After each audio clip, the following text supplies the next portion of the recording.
We've got Tweep calling us from Canada. Wants to know, does objectively good/bad mean 100% good/bad? Tweep, you are live on Truth Wanted. What's going on?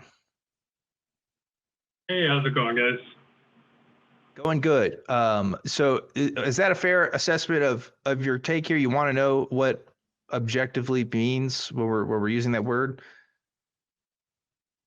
Yeah, pretty much. Like, it basically is, if you say like objectively good, or somebody says objectively good, does that mean like 100% good? There's absolutely no downsides whatsoever about it, that kind of thing? Or is there something else that I'm probably missing? Probably not.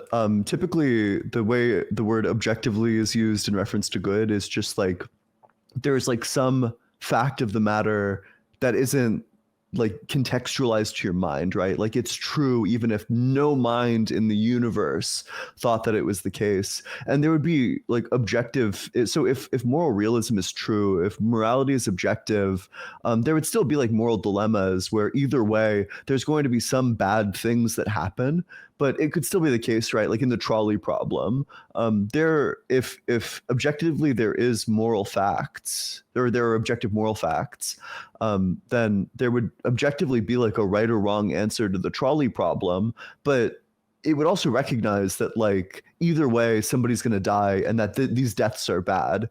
At least like any moral realism that I would accept would hold it that like gratuitous deaths are bad, but that doesn't mean that it's like 100% good, that like no possible thing that could be considered bad stems from like the right decision, but just that there is like an objective fact about what is and isn't the right decision. Right. It doesn't necessarily mean either that it's value monist either, right, versus value plural. So there could be more than one value that could be equal in worth, right? And that could still be true under moral objective morality as well. So I think that's all another confusion, because a lot of people think, oh, there has to be, it's more about is there an answer to the question, what should be done here? And less about like, does it feel good? Or, does it vibe with folks? Or could there be other solutions? Like it is a kind of a more direct answer there, if that makes sense. Yeah, that makes sense. So it's basically meaning like the best option for like if more or less everybody kind of thing, or everything around it. Does that make sense?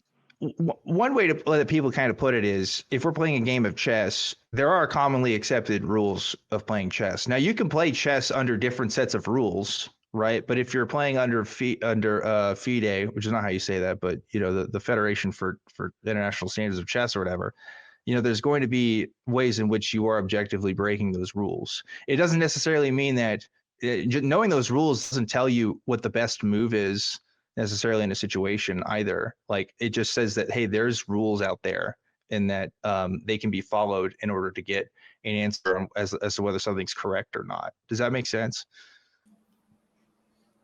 Yeah, I think so. I think I got what you mean. Yeah.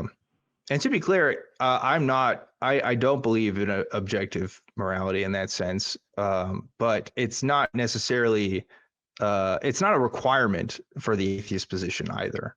Yeah. There are lots of atheists that differ on that. So, yeah, I think there's really good arguments for objective morals, and I think there's really good arguments for subjective morals, and a position that I haven't read up on enough. But a lot of my like really intelligent friends who are really good at finding like true things about philosophy, a lot of them really like error theory, which is like the idea that like moral statements are propositional. It's just that all of them are false because moral properties don't exist. So like the moral statement like fails to refer to anything, and so it's false. I don't know. At first I thought it was like kind of a silly moral position, but I don't know. I have higher credence in it now that I have like some really smart friends who believe in it.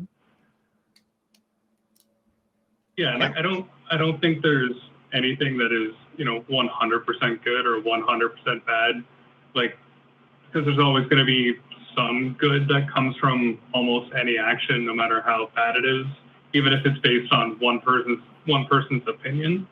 Therefore, it can't be like 100% bad. So I think that's more where I was getting almost confused a little bit between like just being 100% good and objectively good. Yeah, It's more like it's confusing scenario kind of thing for everybody. Yeah. It gets even more confusing when I feel like there's like this horrible trend, you know, theists like want to tell you that you can only have subjective morality under atheism, and that means that there's no morality. Like subjective morality is no morality, and I feel like it's just like this like raw like dilution of the term. Like the idea that moral subjectivism is moral nihilism is like very silly, and I feel like it's created like lots of confusion about what the moral language even means. Yeah, this is what confused me. I was just talking about this early in the show. That was like a real hang-up for me because Christian apologists and Christian theology, the modern theology, has always kind of taught me this idea. Well, if you're not a Christian, you're basically a moral nihilist. You can't have any value judgments at all, which is obviously silly because everybody has value judgments. Whether or not they're the correct value judgments, that's a whole other thing, right? But obviously people have value judgments, and people make decisions, and by and large can make decisions that I at least agree with, and not be Christian. So morality is really complicated, but it gets very much obfuscated in Christian circles for sure.